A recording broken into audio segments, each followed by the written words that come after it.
There is a vast difference between answering a question and transforming the questioner. Most people seek answers to feed their curiosity or intellect. But real wisdom does not satisfy your intellect. It shatters it. When a genuine response arises from a deeper dimension of knowing, it doesn't give you something to hold on to. It removes what you were holding. The answer is not meant to sit in your mind like stored information.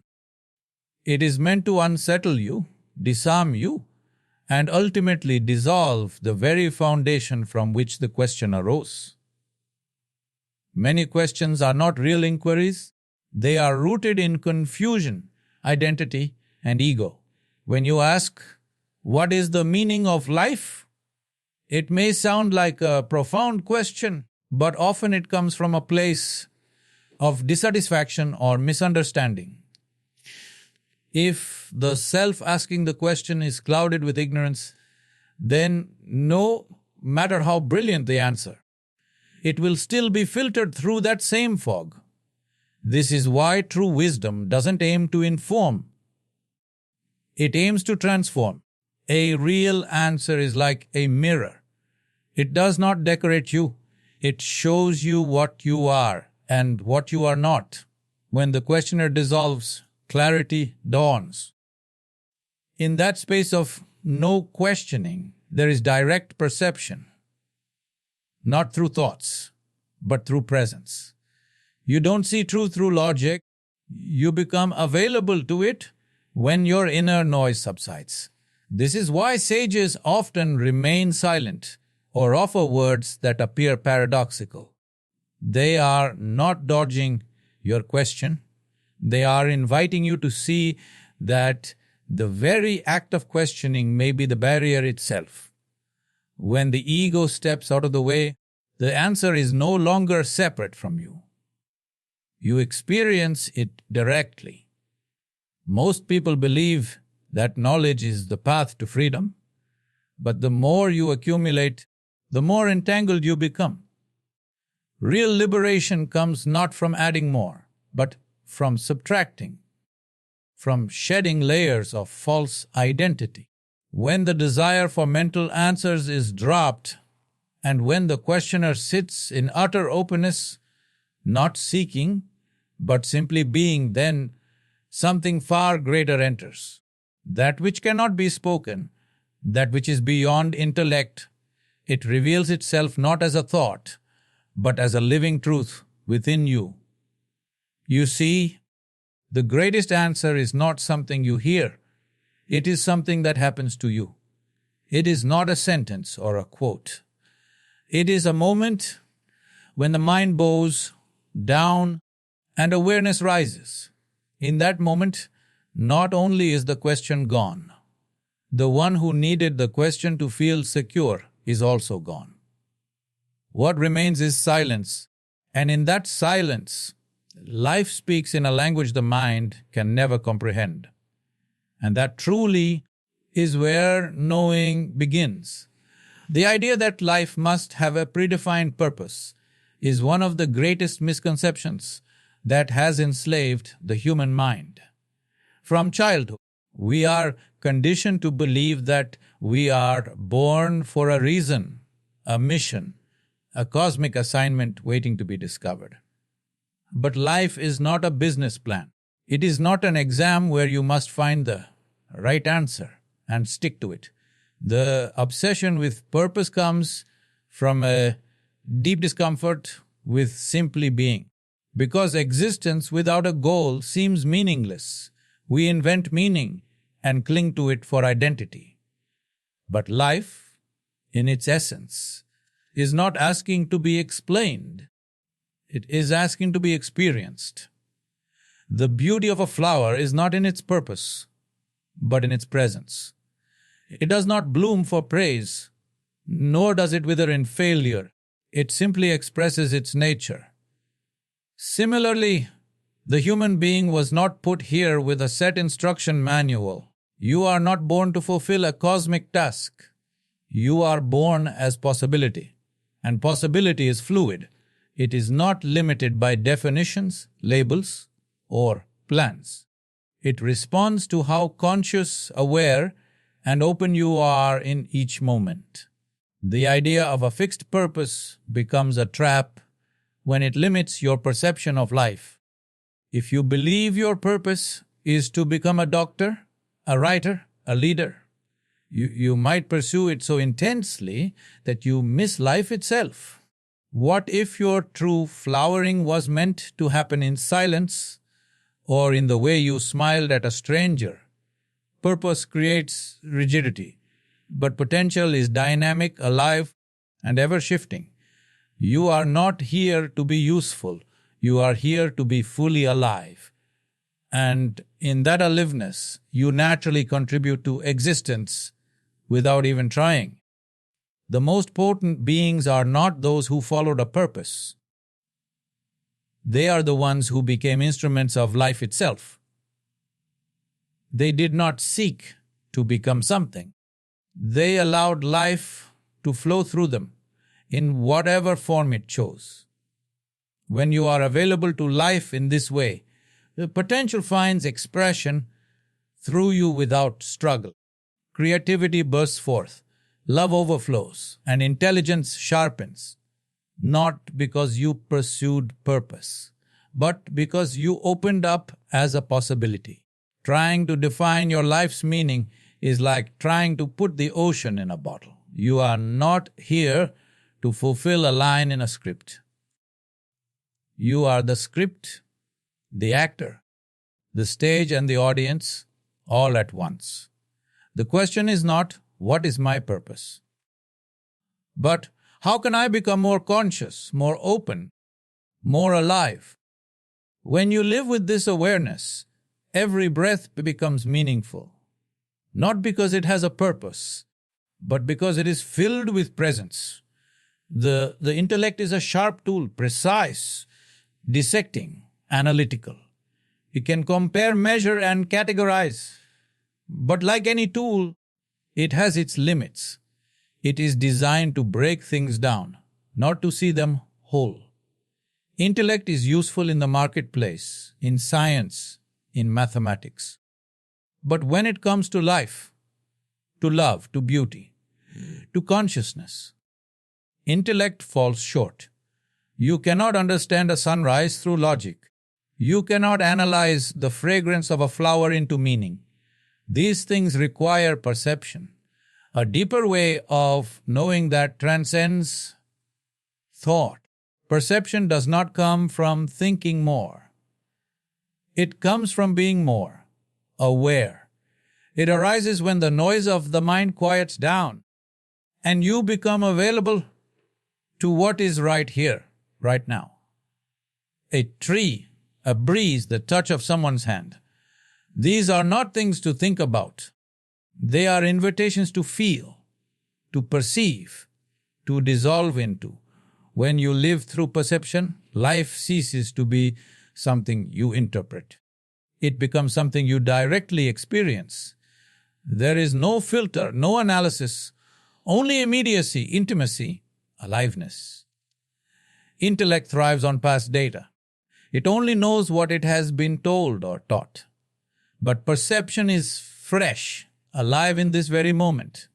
It is not bound by memory.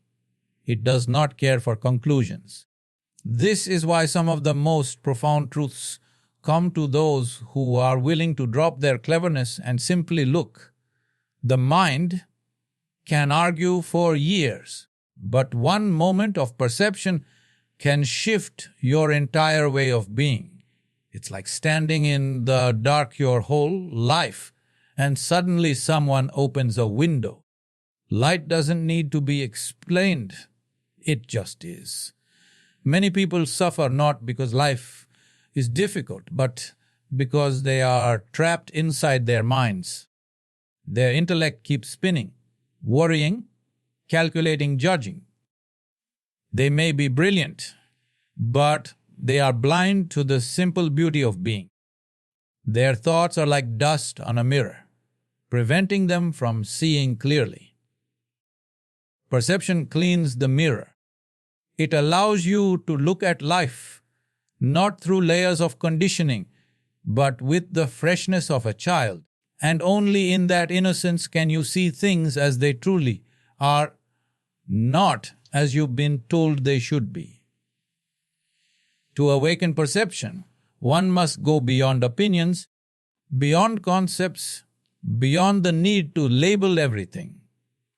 The more silent you become within, the more clearly you begin to perceive not just what is outside, but what is inside. Intellect separates the observer from the observed, but perception unites them. In that unity, there is no analysis, only knowing, not the knowing that can be spoken, but the knowing that is. And when you know in this way, not with your head, but with your being, life doesn't need to make sense. It just makes you alive.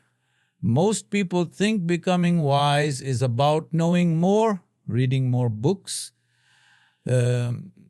collecting more information, listening to more talks, attending more courses. But true wisdom has nothing to do with accumulation. In fact, the more you accumulate mentally, the heavier you become. You are not getting wiser. You are getting burdened. Real wisdom happens not by adding layers to the mind, but by peeling them away. It is not an achievement. It is an unveiling. It is what remains when all that is false has been let go. Knowledge is of the mind. Wisdom is of the being. The mind thrives on memory, what you have read, heard, or experienced in the past. But wisdom does not arise from the past. It arises from clarity in the present. It does not come from more answers, but from fewer distractions. When you eliminate assumptions, beliefs, opinions, and identifications, what remains is a natural intelligence, a silent presence that knows without thinking, sees without judging, and acts without hesitation. Wisdom is like light. You do not invent it. You remove the darkness, and it is there. In the same way, the more you shed your illusions, the more your inner clarity begins to shine. But this requires courage. Because what must be eliminated is not just useless knowledge, but also the identities that have made you feel secure. Who you think you are, your name, your education, your ideologies. All of these are like dust gathered on the lens of perception. As long as you hold on to them, you cannot see clearly. Let them go.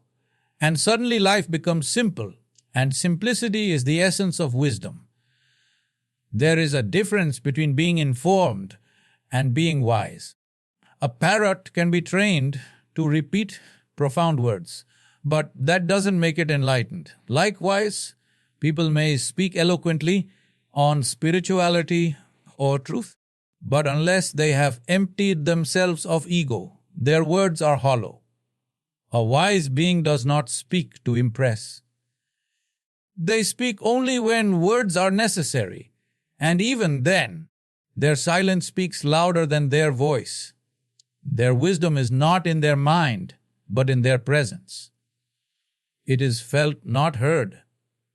To walk the path of wisdom, one must be willing to unlearn, to question everything you've held as truth. Not in rebellion, but in surrender, not to fight the world, but to free yourself from what is borrowed, second hand, and stale. This is why real transformation feels like a loss at first. You are losing parts of yourself. But what you are losing is not who you are, it is who you thought you were.